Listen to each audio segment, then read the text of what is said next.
Salut à tous et à toutes. Alors comme je le disais dans ma précédente vidéo, je vais vous présenter ce kit. C'est une petite alimentation variable. Que j'ai trouvé ça sur Banggood pour 4 euros et quelques. Je vais le déballer et on va voir ce qu'il y a dedans. Donc voici le petit kit que j'ai reçu de chez Banggood. Donc j'ai passé l'étape de l'emballage, c'était simplement emballé dans un bout de plastique avec du papier et avec ça à l'intérieur. Donc on va l'ouvrir et regarder un peu.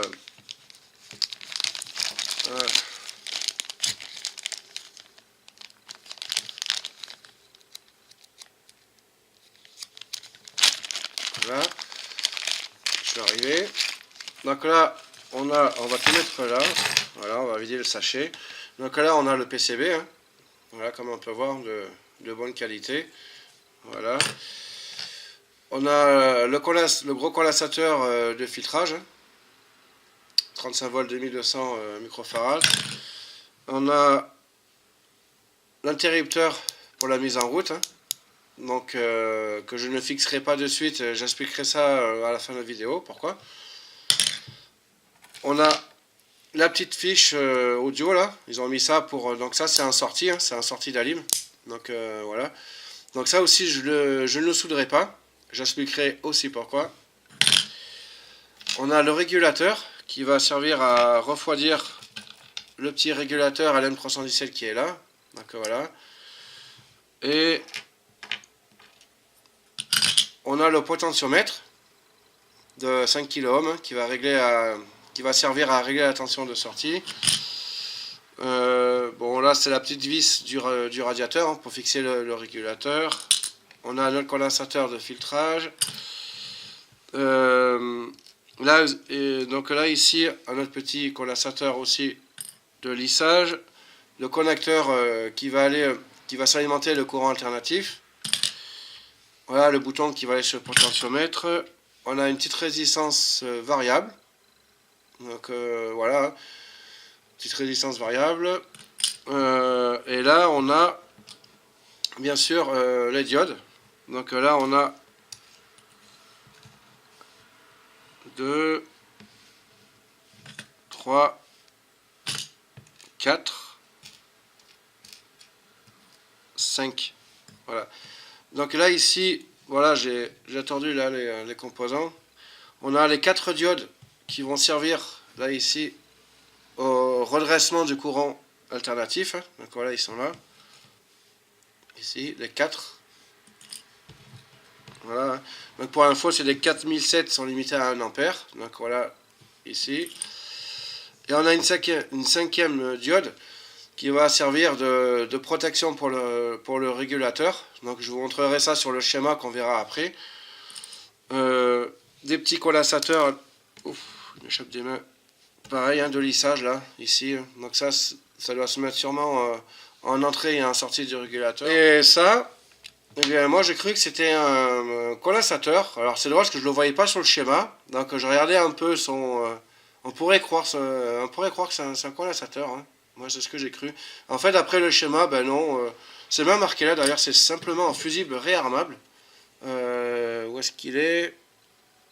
Voilà, il est ici. Donc lui il va là en fait. Ici. Là qui a marqué fus. En fait ça veut dire fusible. Voilà. Donc voilà. Donc ce que je vais faire, je vais monter ce kit. Une fois monté ce kit, je passerai au schéma. Donc une fois que j'aurai expliqué le schéma, une fois que j'aurai montré le schéma, et après je ferai la mise en route là de ce petit kit. Donc je vous reprends tout de suite. Donc voici le schéma du kit. Donc là on retrouve, là ils ont mis sur le schéma 2 entrées. Donc en fait ils ont mis une entrée pour la tension alternative et une pour le continu. Donc ils expliquent qu'ils ont mis une tension d'entrée continue de 5 à 35 volts et une alternative de 6 volts à 25 volts. Donc là, moi je dirais plutôt c'est pour une tension d'entrée alternative parce que on ne vient pas mettre du courant continu, on ne vient pas redresser du courant continu quoi. Parce que là, ces 4 diodes là, c'est pour redresser la tension alternative. Donc voilà. Donc, parce que le courant continu, lui, il n'y a pas besoin de le redresser, hein, puisqu'il est déjà redressé et filtré, donc il est déjà continu. Donc ces quatre diodes-là, donc c'est pour redresser la tension alternative. Après, on retrouve le condensateur de filtrage qui va venir lisser et filtrer cette tension-là qui va la donner en continu. On retrouve un autre condensateur, le 104, c'est un antiparasite.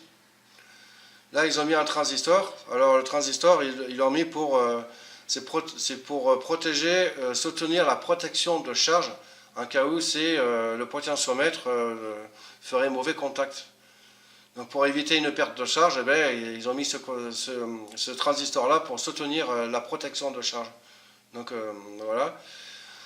On retrouve les deux résistances qui vont venir régler la tension de sortie. Donc là, ils ont mis sur le schéma, ils ont mis 200 ohms et une 5K. Donc la 5K, ok.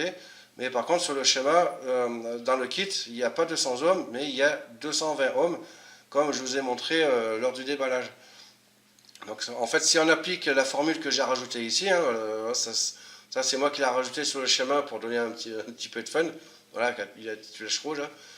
Donc si on applique la formule, donc si je fais R2, donc 5000 divisé par R1, donc 220 ohms, plus 1 fois 1,25, eh bien on n'a plus les 32,5 volts. On a 29 volts et quelques, hein, j'ai déjà calculé.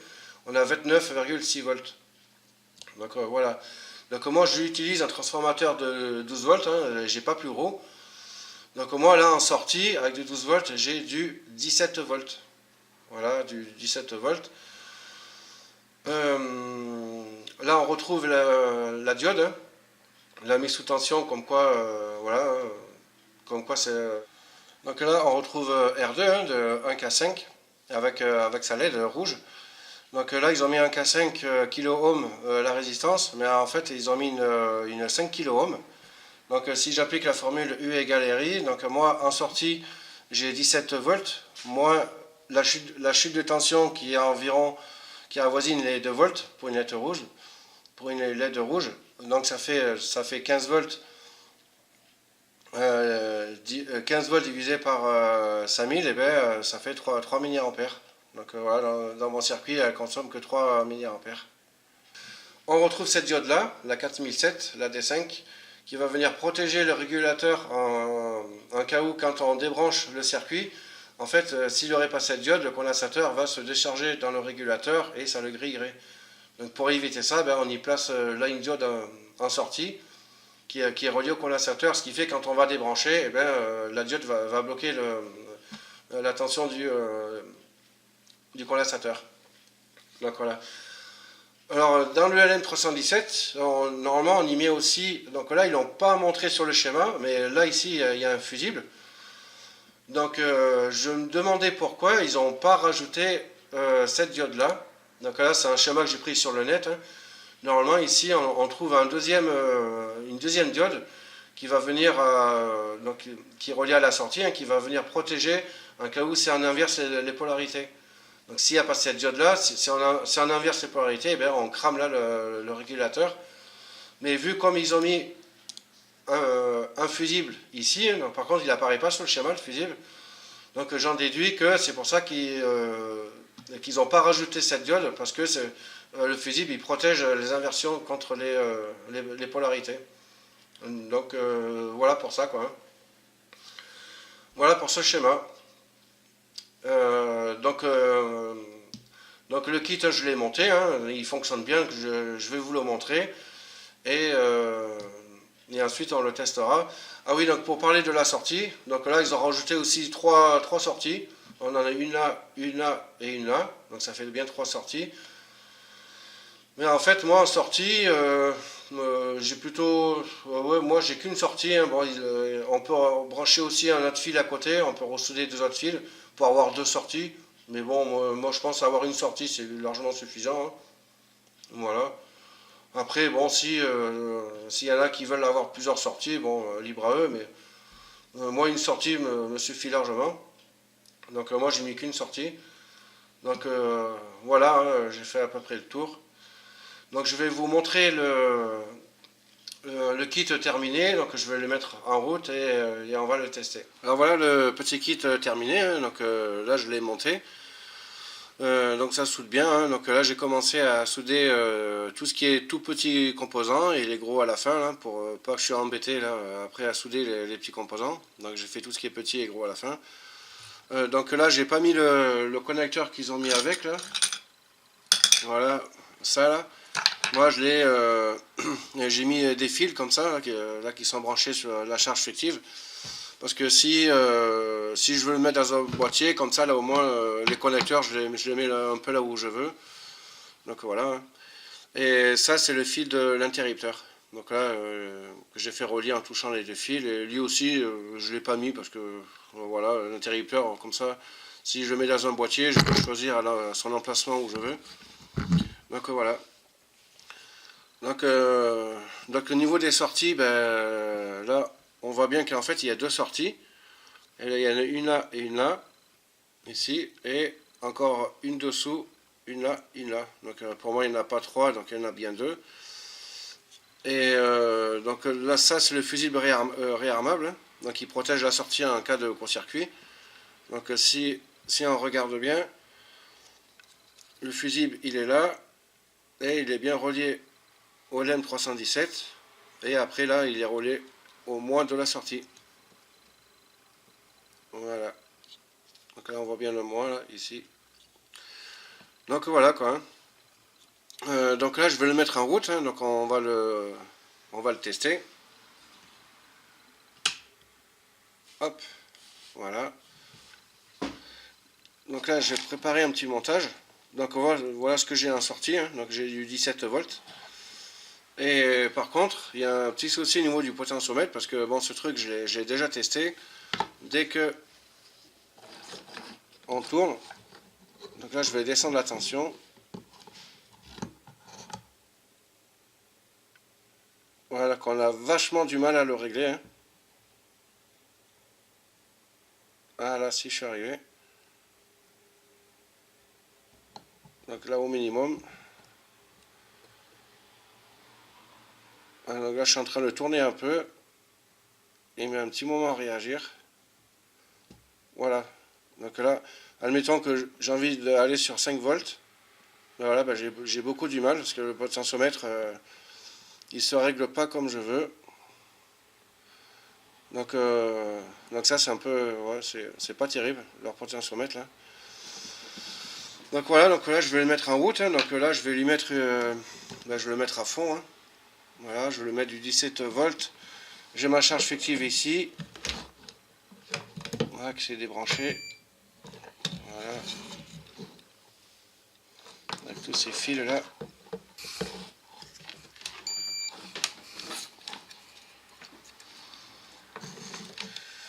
Donc là, je l'ai mis sur 15 volts et avec une charge de 1 ampère. Donc là, je vais la mettre en route. Voilà.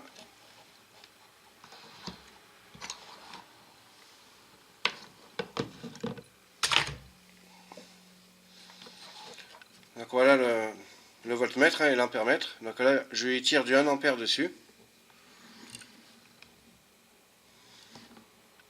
Voilà, donc là, la tension elle descend à 13 volts. Et là, si je la descends, voilà, 1 volt 8.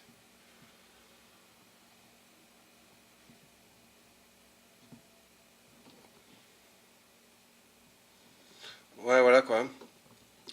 Ouais, donc le potentiomètre, donc plus tard je le changerai, donc je regarderai si ça vient de ça. Donc je vous le dirai en commentaire, hein, enfin je le dirai dans la description, je le marquerai. Donc voilà, bah, sinon, là, voilà, donc là il chauffe, hein, là il est chaud. Donc le jour je l'ai testé comme ça, je l'ai laissé bien facilement, bien une demi-heure, tourner sous 1 ampère. Et bon, il n'y a pas de souci, hein, ça tient bien. De ce côté-là, il n'y a pas de problème. Et le deuxième test que je vais faire, je vais passer la sortie à l'oscilloscope, voir un peu les bruits que ça ressort.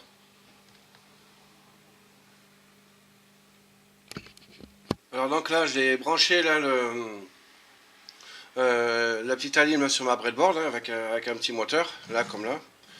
Et donc pour limiter un peu les parasites, j'ai enlevé ma charge fictive et le voltmètre. Donc comme ça au moins il n'y a que le système, il n'y a que ça qui est alimenté. Hein. Là c'est alimenté par mon gros transformateur. Hein. Voilà. Donc là je vais le mettre en route. Le mec il est déjà en route. Hein. Voilà, on voit la petite LED s'allumer là. Voilà. Et on peut voir que est-ce que c'est le moteur qui fait ça, enfin je sais pas. Et on voit que c'est pas mal parasité. Hein. Donc là il y a des petits pics, hein, même des grands pics.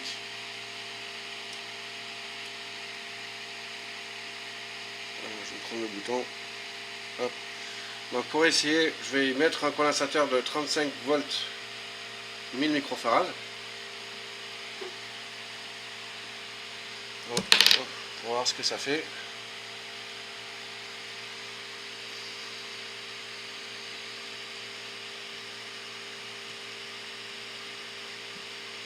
Voilà. Donc là j'ai branché le condensateur et on voit que déjà ça a pas mal limité. Hein. Bon, c'est loin de suffire peut-être. Mais on voit que ça a bien baissé.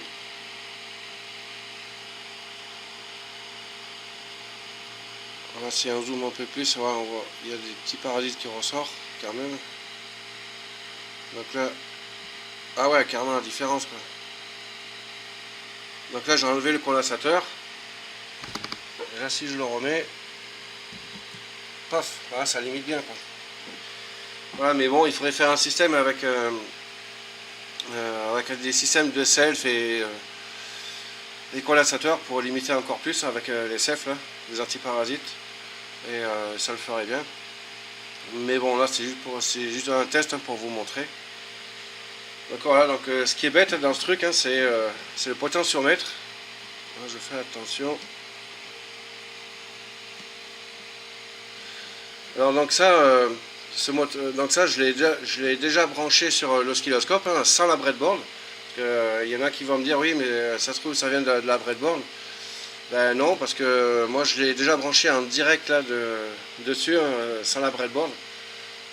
Voilà, si je l'ai branché avec la breadboard, c'est que je voulais voir ce que ça faisait avec le condensateur. Donc on voit bien que ça limite bien. Hein. Là si je renlève, ouais, il y a pas mal de parasites.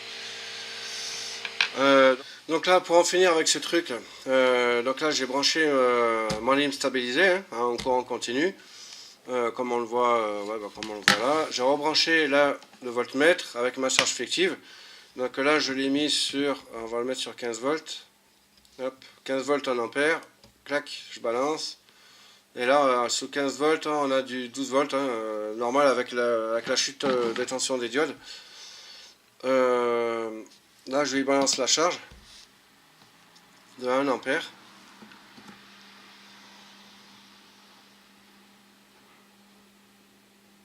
Là ça commence à être chaud là.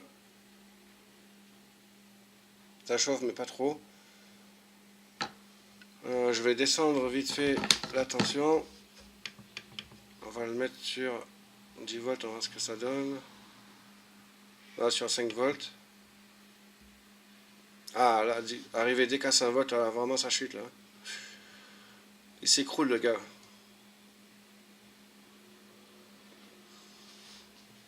Si j'arrive à le faire remonter. Même pas. Même en montant la tension. Arrivé à 5 volts. Ben, le gars il s'écroule. Voilà quoi. Je vais pas aller plus loin. Donc on a vu que c'était pas mal parasité. On va arrêter la charge. Voilà. Que dire en plus je trouve ce truc sans plus. Hein, c'est simplement une petite allume avec la LM317. Hein, les composants qu'on trouve, c'est du classique quoi. Donc bien qu'ils ont mis pas mal de condensateurs, ben, on a vu à l'oscilloscope que c'était quand même pas mal bruité hein, et pas mal de parasites. Donc voilà quoi, et le potentiomètre là qui est vraiment pas terrible du tout.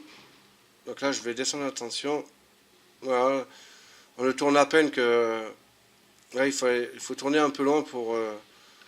ouais, si j'ai envie de le mettre sur 5 volts, là je peux même pas. Pourtant je le tourne très doucement. Ouais, donc c'est pas terrible quoi leur truc. Pour ça, il faudrait changer le potentiomètre et regarder si ça fait toujours pareil. Donc voilà, donc je ferai ça à l'occasion là. Je vous le dirai en description. Voilà. Voilà, bon, cette vidéo elle va se terminer comme elle a commencé, hein. Donc prochainement, là, je vous présenterai ça. Voilà, ce qu'il y a à l'intérieur. Ça, ce sera pour la prochaine fois. Voilà. Ben moi, je vous dis à très bientôt et bye bye.